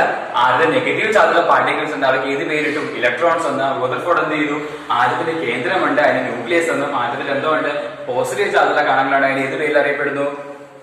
അതിനറിയപ്പെടുന്ന പേരാണെന്ത്, പ്രോട്ടോൺസ് എന്ന് അറിയപ്പെട്ടു. അങ്ങനെയാണെങ്കിൽ പ്രോട്ടോണിന്റെ ഒരു ചാർജ് അല്ലെങ്കിൽ ഒരു ചാർജ് എടുക്കുകയാണെങ്കിൽ, അതായത് പ്രോട്ടോണിനും ചാർജ് ഉണ്ട്, ഇലക്ട്രോണിനും ചാർജ് ഉണ്ട്. ഇവരല്ലേ, അത് പ്രോട്ടോണിന് പോസിറ്റീവ് ചാർജും ഇലക്ട്രോണിന് നെഗറ്റീവ് ചാർജുമാണ്. അങ്ങനെയാണ് ഇവ തമ്മിൽ എന്തുകൊണ്ടായിരിക്കും? ഇപ്പൊ പ്രോട്ടോണിന്റെ ചാർജ് ഉണ്ടെങ്കിൽ നെഗറ്റീവ് ചാർജ്, പോസിറ്റീവ് ചാർജുള്ള കണമുണ്ട്, നെഗറ്റീവ് ചാർജുള്ള കണമുണ്ട്. അങ്ങനെയാണെങ്കിൽ ന്യൂക്ലിയസിൽ എന്തുകൊണ്ട്, അതായത് ഈ പറയുന്ന ഈ ന്യൂക്ലിയസിലാണ് ആരൊക്കെ ഉള്ളത്? പ്രോട്ടോൺസ്, ഇലക്ട്രോൺസ് ഒക്കെ ഉണ്ട്. ഞാൻ ഓൾറെഡി പറഞ്ഞു, ഈ ആറ്റത്തിനുള്ളിലുള്ളതാണ്. അങ്ങനെയാണെങ്കിൽ ഈ പോസിറ്റീവ് ചാർജുള്ള കണവും നെഗറ്റീവ് ചാർജുള്ള കണവും, അല്ലെ പോസിറ്റീവ് ചാർജുള്ള പാർട്ടിക്കിളും നെഗറ്റീവ് ചാർജുള്ള പാർട്ടിക്കിളും അല്ലാതെ വേറൊരു പാർട്ടിക്കിളോട് ഉണ്ടെന്ന് അദ്ദേഹം എന്ത് ചെയ്തു, പ്രവചിച്ചു. പക്ഷെ അതിൽ പ്രൂവ് ചെയ്യാൻ കഴിഞ്ഞത് എന്ത് ചെയ്തു? ഇവര് മൂന്നുപേരും മാത്രമല്ല, മറ്റൊരു ഭാഗം കൂടി അല്ലെങ്കിൽ മറ്റൊരു ഫാക്ടറോട് ആരുണ്ട്, ആറ്റത്തിനുള്ളിലുണ്ട് എന്ന് ആര് കണ്ടെത്തി? റൂദർഫോർഡ് പറഞ്ഞു. പക്ഷെ ഏതാണെന്ന് അദ്ദേഹത്തിന് പ്രവചിക്കാൻ കഴിഞ്ഞില്ല. പ്രവചനം മാത്രമേ ഉള്ളൂ. അടുത്ത സയന്റിസ്റ്റ് അല്ലെങ്കിൽ മൂന്നാമത്തെ സയന്റിസ്റ്റ് ആണ് ആര്? James starting. ആരാണ്? James starting. അദ്ദേഹം പറഞ്ഞു ആറ്റത്തിന്റെ ന്യൂക്ലിയസിൽ എന്തുകൊണ്ട് ചാർജ് ഇല്ലാത്തൊരു കണമുണ്ട്, അതിന്റെ പേരാണ് എന്ത്? ന്യൂട്രോൺ എന്ന്. എന്താണ്? ആറ്റത്തിന്റെ ന്യൂക്ലിയസിൽ എന്തുകൊണ്ട് ചാർജ് ഇല്ലാത്തത്? No charge. എന്തില്ല? ചാർജ് ഇല്ലാത്തൊരു കണമുണ്ട്, അല്ലെങ്കിൽ ചാർജ് ഇല്ലാത്തൊരു കണമുണ്ട്. ആറ്റത്തിന്റെ പേരാണെന്ത്? ന്യൂട്രോൺസ്. ആറ്റത്തിനുള്ളിൽ എന്തുകൊണ്ട് ചാർജ് ഇല്ലാത്തൊരു കണമുണ്ട്, അതിന്റെ പേരാണെന്ത്? ന്യൂട്രോൺസ്. അപ്പൊ ആറ്റത്തിൽ എന്തൊക്കെയുണ്ട്? പ്രോട്ടോൺ ഉണ്ട്, ഇലക്ട്രോൺ ഉണ്ട്, ന്യൂട്രോൺ ഉണ്ട്. ഇലക്ട്രോൺ കണ്ടുപിടിച്ച ആരാണ്? ജെ തോംസൺ പ്രോട്ടോൺ കണ്ടുപിടിച്ച ആരാണ്? Ernest Rutherford. ന്യൂട്രോൺ കണ്ടുപിടിച്ച ആരാണ്? James Chadwick. ഇലക്ട്രോൺ ഏത് ചാർജ് ആണ്? നെഗറ്റീവ് ചാർജ് ആണ്. പ്രോട്ടോൺ ഏത് ചാർജ് ആണ്? പോസിറ്റീവ് ചാർജ് ആണ്. ന്യൂട്രോണിന് ഏതാണ് ചാർജ്? ന്യൂട്രോണിന് ചാർജ് ഇല്ല, ചാർജ്ലെസ് ആണ് ന്യൂട്രോൺ. ഇത്രയും കാര്യങ്ങളാണ് നമ്മൾ എന്ത് ചെയ്തത്? ഈ ആറ്റത്തിന്റെ ഉള്ളിൽ കണ്ടുപിടിച്ചത്. അതായത് എന്തുകൊണ്ട് ഒരു ആറ്റത്തിന്റെ എന്തൊക്കെ പ്രത്യേകതകളാണ് ഒരു ആറ്റത്തിന്? ന്യൂക്ലിയസ് ഉണ്ട്, പ്രോട്ടോൺ ഉണ്ട്, ഇലക്ട്രോൺ ഉണ്ട്, ന്യൂട്രോൺ ഉണ്ട്. അങ്ങനെയാണെങ്കിൽ ഇലക്ട്രോണിന്റെ നെഗറ്റീവ് ചാർജ് ആണെന്ന് ഞാൻ പറഞ്ഞു. ഇലക്ട്രോൺ എവിടെയായിരിക്കും കാണപ്പെടുന്നത്? ഇലക്ട്രോൺ ന്യൂക്ലിയസിന് പുറത്തായിരിക്കും. അതായത് ഒരു ന്യൂക്ലിയസ് ആണെങ്കിൽ ന്യൂക്ലിയസിന് പുറത്തായിരിക്കും ആര് കാണപ്പെടുന്നത്? ഇലക്ട്രോൺസ് കാണപ്പെടുന്നത്. ഈ മൊഴി ഇങ്ങനെ എഴുതിയാൽ എന്താണ് അർത്ഥമാക്കുന്നത്? ഇലക്ട്രോൺസ് എന്നാണ്. അങ്ങനെയാണെങ്കിൽ പ്രോട്ടോണും ന്യൂട്രോൺ എവിടെയായിരിക്കും? Protons P for protons, N for neutrons ആണ്. പ്രോട്ടോണും ന്യൂട്രോൺ എവിടെയായിരിക്കും? ന്യൂക്ലിയസിനും അകത്തും. ഇലക്ട്രോൺസ് എങ്ങനെയായിരിക്കും? ന്യൂട്രോണിന് പുറത്തുമായിട്ടായിരിക്കും കാണപ്പെടുന്നത്. അതേപോലെ മാസ് നമ്മൾ കൺസിഡർ ചെയ്യുവാണെങ്കിൽ ഹൈഡ്രജന്റെ മാസിനേക്കാൾ മാസ് കുറവായിരിക്കും ആർക്ക്? ഇലക്ട്രോണിന്. ഹൈഡ്രജന്റെ മാസിനേക്കാൾ, അതായത് ഹൈഡ്രജന്റെ മാസുമായിട്ട് കമ്പയർ ചെയ്യുമ്പോൾ ഇലക്ട്രോണിന്റെ മാസ് കുറവായിരിക്കും. പ്രോട്ടോണിനും ന്യൂട്രോണിനും എങ്ങനെയായിരിക്കും? മാസ് സെയിം ആയിരിക്കും, അല്ലെങ്കിൽ മാസ് തുല്യമായിരിക്കും. കാര്യം മനസ്സിലായോ? നമ്മൾ എന്തൊക്കെയാ പഠിച്ചത്? ഇലക്ട്രോൺ ഉണ്ട്, അതായത് ഒരു രാജ്യത്തിൽ എന്തൊക്കെയുണ്ട്? ഇലക്ട്രോൺ ഉണ്ട്, പ്രോട്ടോൺ ഉണ്ട്, ന്യൂട്രോൺ ഉണ്ട്. ഇലക്ട്രോൺ ഏത് ചാർജ് ആണ്? ഇലക്ട്രോണിന് നെഗറ്റീവ് ചാർജ് ആണ്. പ്രോട്ടോൺ ഏത് ചാർജ് ആണ്? പോസിറ്റീവ് ചാർജ് ആണ്. എന്നാൽ ന്യൂട്രോൺ എന്തില്ല? ചാർജ് ഇല്ലാത്ത കണമാണ് ന്യൂട്രോൺസ്. ശരിയല്ലേ? പ്രോട്ടോണും ന്യൂട്രോണും ഇവിടെ കാണുന്നു? ആറ്റത്തിന്റെ ന്യൂക്ലിയസിൽ കാണപ്പെടുന്നു. ഇലക്ട്രോൺ എന്ത് ചെയ്യുന്നു? ആറ്റത്തിന്റെ ന്യൂക്ലിയസിന് പുറത്തായിട്ട് കാണപ്പെടുന്നു. പ്രോട്ടോണും ന്യൂട്രോണും എങ്ങനെയാണ്? മാസ് ഹൈഡ്രജന്റെ മാസുമായിട്ട് കമ്പയർ ചെയ്യുമ്പോൾ ഏകദേശം അല്ലെങ്കിൽ സിമിലർ ആണ്, അല്ലെങ്കിൽ തുല്യമാണ്. ഇലക്ട്രോണിന്റെ മാസ് വളരെ കുറവുമായിരിക്കും. ശരിയല്ലേ? അങ്ങനെയാണെങ്കിൽ എന്റെ ഒരു ചോദ്യമാണ്, അതായത് ആറ്റത്തിൽ എന്തുകൊണ്ട്? വൈദ്യുത ചാർജ് അല്ലെങ്കിൽ ചാർജ് ഉള്ള കണങ്ങളുണ്ട്. ഏതൊക്കെയാണ്? പ്രോട്ടോണും ഇലക്ട്രോണും. ഇപ്പൊ നെഗറ്റീവ് ചാർജുള്ള ഇലക്ട്രോണും ഉണ്ട്, പോസിറ്റീവ് ചാർജുള്ള പ്രോട്ടോണും ഉണ്ട്. എന്നാൽ ആറ്റത്തിന് ചാർജ് ഉണ്ടോ? അല്ലെങ്കിൽ ആ പറയുന്ന ആറ്റങ്ങൾ തമ്മിൽ കമ്പയർ ചെയ്യുമ്പോൾ, അല്ലെങ്കിൽ എന്റെ ചോദ്യം ഇതാണ്, ആറ്റംസ് ആർ ഇലക്ട്രിക്കലി ന്യൂട്രൽ. അതായത് ആറ്റങ്ങൾ, അവർ പറയുകയാണ് ആറ്റംസ് ആർ ഇലക്ട്രിക്കലി ന്യൂട്രൽ. അതായത് ആറ്റങ്ങൾ വൈദ്യുതപരമായി ഉദാസീനമാണ്. അതായത് അവർക്ക് എന്താണ്? വൈദ്യുതപരമായി ചാർജ് ഇല്ല എന്ന് പറയുന്നു. ശരിയാണോ? Atoms are electrically neutral. അതായത് ആറ്റത്തിൽ എന്തുകൊണ്ട്?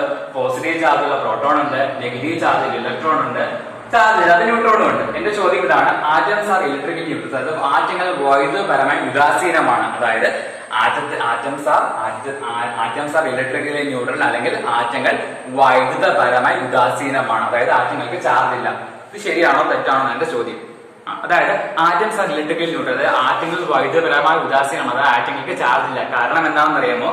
ആറ്റത്തിൽ എന്തുകൊണ്ട്? പോസിറ്റീവ് ചാർജുള്ള പ്രോട്ടോണും നെഗറ്റീവ് ചാർജുള്ള ഇലക്ട്രോണും എങ്ങനെയാണ്? തുല്യമാണ്. എന്നാൽ അതിൽ ആറ്റത്തിന്റെ ചാർജ് തമ്മിൽ കമ്പയർ ചെയ്യുമ്പോൾ എന്താണ്? ചാർജ് അനുഭവപ്പെടുന്നില്ല. കാരണം എന്താണ്?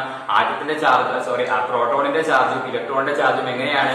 ഈക്വൽ ആയതുകൊണ്ടാണ് എന്ന് പറയുന്നത് ആറ്റംസ് ആർ ഇലക്ട്രിക്കലി ന്യൂട്രൽ എന്ന് പറയുന്നത്. കാര്യം മനസ്സിലായോ? ആറ്റംസ് ആർ ഇലക്ട്രിക്കലി ന്യൂട്രൽ എന്ന് പറയാൻ റീസൺ എന്താണ്? അവയുടെ പ്രോട്ടോണിന്റെയും നമ്പർ ഓഫ് ഇലക്ട്രോൺസും എങ്ങനെയാണ്? രണ്ടും തുല്യമായതുകൊണ്ടാണ്. എന്താണ്? അതായത് ഒരു ആറ്റത്തെ കൺസിഡർ അതിന്റെ പോസിറ്റീവ് ചാർജുള്ള കണങ്ങളും അതിന്റെ നമ്പർ ഓഫ് പ്രോട്ടോൺസിന്റെയും ഇലക്ട്രോൺസിന്റെയും എണ്ണം എങ്ങനെയാണ്? തുല്യമാണ്. അതിനാൽ ആറ്റത്തിനോ ആറ്റങ്ങൾ ചേർന്നുണ്ടോ തന്മാത്രകൾക്ക് എന്ത് കാണത്തില്ല? ചാർജിന്റെ സാന്നിധ്യം അനുഭവപ്പെടാറില്ല, ഉണ്ടാറില്ല. അപ്പൊ ക്വസ്റ്റ്യൻ ഇതാണ്, why atoms are electrically neutral എന്ന് വെച്ചാൽ എന്താണ് എഴുതേണ്ടത്? അപ്പൊ നമ്മൾ എന്ത് ചെയ്തു? Why atoms are electrically neutral എന്ന് ചോദിച്ചാൽ നമ്മൾ എന്ത് ചെയ്യണം? Atoms are electrically neutral. കാരണം എന്താണ്? Number of electrons and number of protons are equal.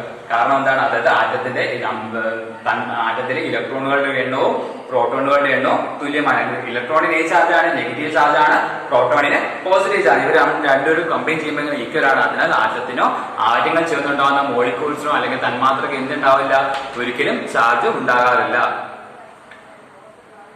അല്ലെ ചാർജിന് സാന്നിധ്യം അനുഭവപ്പെടാറില്ല. കാര്യം മനസ്സിലായോ? അപ്പൊ നമ്മൾ ഇന്നത്തെ ക്ലാസ്സിൽ എന്തൊക്കെയാണ് പഠിച്ചത്? എന്താണ് ആറ്റം എന്ന് പഠിച്ചു, എന്താണ് തന്മാത്ര എന്ന് പഠിച്ചു, പിന്നെന്ത് പഠിച്ചു? ഡാൽട്ടന്റെ അറ്റോമിക് തിയറി പഠിച്ചു, ജെ തോംസൺ ഇലക്ട്രോൺ കൊണ്ടുവന്നതിനെ പറ്റി പഠിച്ചു, ജെയിംസ് ചാഡ്വിക്കിന്റെ ന്യൂട്രോണിനെ പറ്റി പഠിച്ചു, റൂദർഫോർഡിന്റെ പ്രോട്ടോണിനെ പറ്റി പഠിച്ചു. പിന്നെ ഒരു ആറ്റം എന്താണ്? ആറ്റത്തിന് എന്തൊക്കെയുണ്ട്? ന്യൂക്ലിയസ് ഉണ്ട്. ന്യൂക്ലിയസിൽ ആരൊക്കെയുണ്ട്? പ്രോട്ടോൺ ഉണ്ട്, ന്യൂട്രോൺ ഉണ്ട്. ന്യൂക്ലിയസിന് പുറത്തായിട്ട് ഇലക്ട്രോൺ ഉണ്ട്. പിന്നെ എന്ത് പഠിച്ചു? Why atoms are electrically neutral. എന്തുകൊണ്ടാണ് ആറ്റങ്ങൾ വൈദ്യുതപരമായി ഉദാസീനമാണെന്നും പഠിച്ചു. അപ്പം ഇന്നത്തെ ക്ലാസ്സിൽ നിങ്ങൾക്ക് മനസ്സിലായി ഞാൻ വിശ്വസിക്കുന്നു. Okay, thank you.